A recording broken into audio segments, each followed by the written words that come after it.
ښځه وایي چې ما سره هیڅوک هم واده نه کوي، ډېره زیاته ښکلې ده، عمر یې هم ډېر کم دی، عمر یې 18 کاله دی، خو څوک ورسره واده نه کوي. اخر وجه څه ده؟ دغه ښځه په کوم کار باندې په څه شي باندې نیول شوې ده یا دې سره داسې څه شوي ده؟ دې خبرې به تاسو په دې ویډیو کې واورئ چې دې شریکې کړي دي چې دې ته داسې څه مسله ده، ځکه چې ډېره زیاته ښایسته هم وه. د دغه ښځې یوه لویه مجبوري چې وه هغه دا وه چې د دې یو ځل کویدن شوې وه، بیا د هغې نه پس د دې په منځ کې څه مسایل راغلل. د هغه مسایلو نه پس بیا په دې باندې یو جرګه دوه هم وشو، خو د دې کورنۍ چې دی هغه دا خبره نه قبلوله چې د دې واده وکړي. نو په دې وجه باندې وخت تېرېدو د دې عمر 22 کالو ته ورسېدو چې بیا دې پسې رشتې نه راتللې، ځکه چې د دې یو خو کورنۍ غریبي هم جوړه شوله، مشکلات ورته پیدا شول. نو په دې وجه باندې چا دې سره واده کول نه غوښتل. نو دا نن سبا ډېر د مجبورۍ ژوند تېروي، دا کورنۍ دا خاندان ډېر زیات د غریبۍ ژوند تېروي. او تاسو ته معلومه ده چې کوم انسان د مجبورۍ او د غریبۍ یو حد ته ورسي نو هغه بیا هر کار کولو ته تیار شي. نو دوی اوس خیر خیرات هم راټولوي، غریبي ده ډېره زیاته. تاسو چې چېرته هم داسې څه غریبانان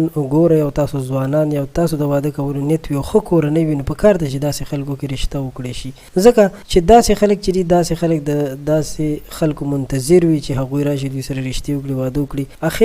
په اخر وخت کې هسې هم ښځې زیاتې شوي دي او د سړو تعداد کم دی. نو په کار ده چې د الله د رضا دپاره ښځو سره واده وکړي شي، کویدنې وکړي شي او هغوی سره یو ډېره ښکلې او ښه زندګي تېره کړی شي. زما د دې ویډیو مقصد هم دغه و چې تاسو د دې خبرې نه خبر کړم چې که دغسې ښځې ستاسو په چاپېرچل کې وي نو په کار ده چې هغوی سره واده وکړي شي، ځکه چې دغسې ښځې د ډېر غربت لاندې ژوند تېروي او که تاسو د هغوی سهاره جوړه شئ نو ستاسو به هم زندګي ښکلې شي، د هغوی زندګي به هم ډېره ښایسته شي.